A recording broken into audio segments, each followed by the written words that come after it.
I'm going to share some thoughts with you based on some experiences I've had and things I've learned around the world about religion, spirituality, and enlightenment. It seems to me that these are very confused topics with a lot of strange opinion wrapped around them, and even stranger belief systems wrapped around them. And in my experience, I've sought to cut through all that over the years to get down to some essential truth about it, and some essential way of saying this is the simple version without all the dross. I was raised Catholic in a very Catholic family, and I now, looking back, realize that it gave me a basis for some sort of spiritual life, but also it gave me a structure and a belief system to question and challenge and compare with others to find out what worked for me, what my truth was. And gradually I drifted away from that, and then in my early 20s I read a number of books that just changed my life, literally changed my outlook, my belief system, my way of looking at life, changed the direction I was going in terms of what mattered. And those books included Autobiography of a Yogi by Paramhansa Yogananda, who was an Indian guru who introduced Indian thought to Western countries, literally to America, back in the early 50s. And it's like he opened a gateway then for things like yoga and meditation to come to Western culture.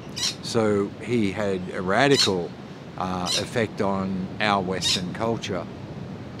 Another book was, or series of books by Alan Watts, who was a professor of Oriental Studies at San Francisco State University, and the book that I read of his first was called The Book on the Taboo Against Knowing Yourself.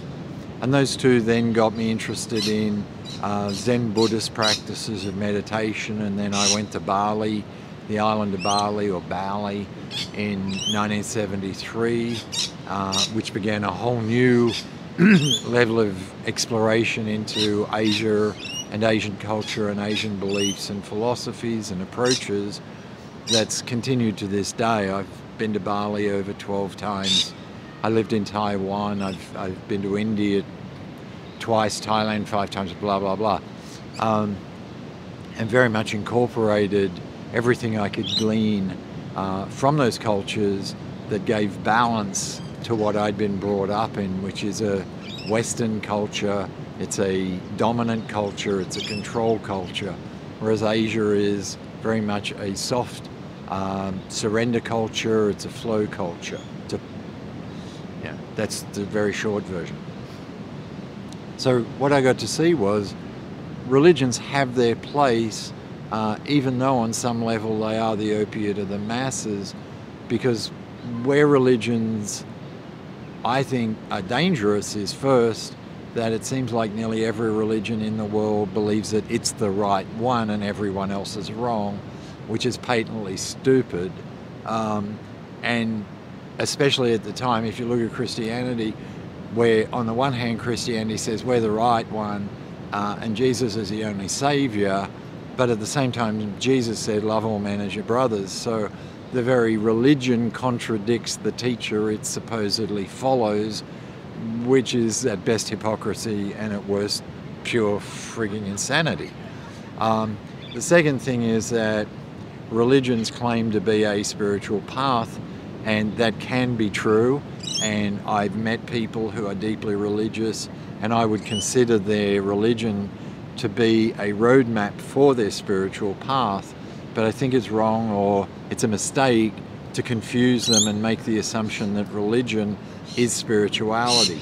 My definition of spirituality is to live life with spirit, and it's interesting that the word live reversed, the opposite of live is evil. So that, in a very simple way, living life with spirit is about exploring, it's about growing, learning, expanding, incorporating, transforming, moving, It's about openness. It's about absorbing and having more experiences to expand our view of things. The opposite of that is what is usually and mostly taught and proclaimed by religions, which is, we are right, there's nothing else you have to do, learn or think about, so just follow this slavishly and don't live. Don't try anything outside our prescribed rules, don't explore, don't experiment. And so I think that's cloning of human beings.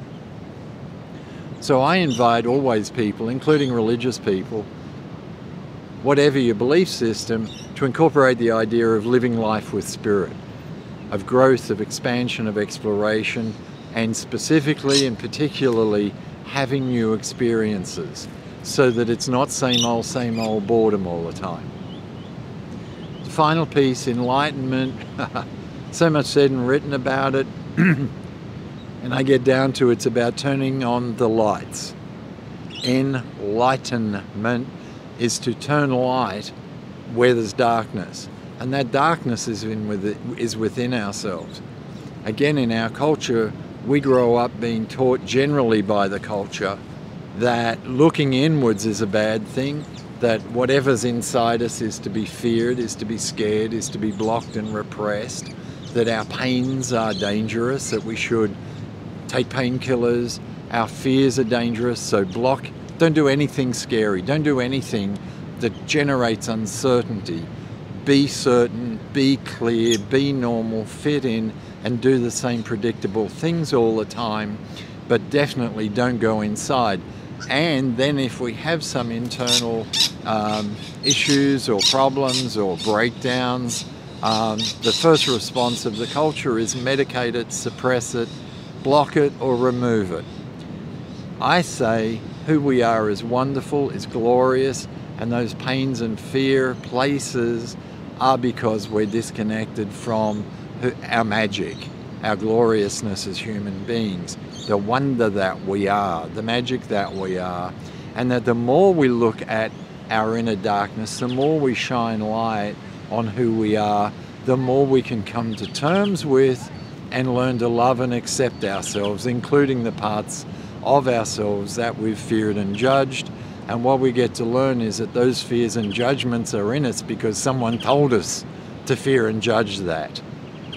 So when we stop fearing and judging ourselves and start to embrace our uniqueness and our difference, we not only free ourselves to be ourselves, we not only create true freedom and independence as human beings, but we turn the lights on to what was dark, so we enlighten ourselves. We literally lighten up.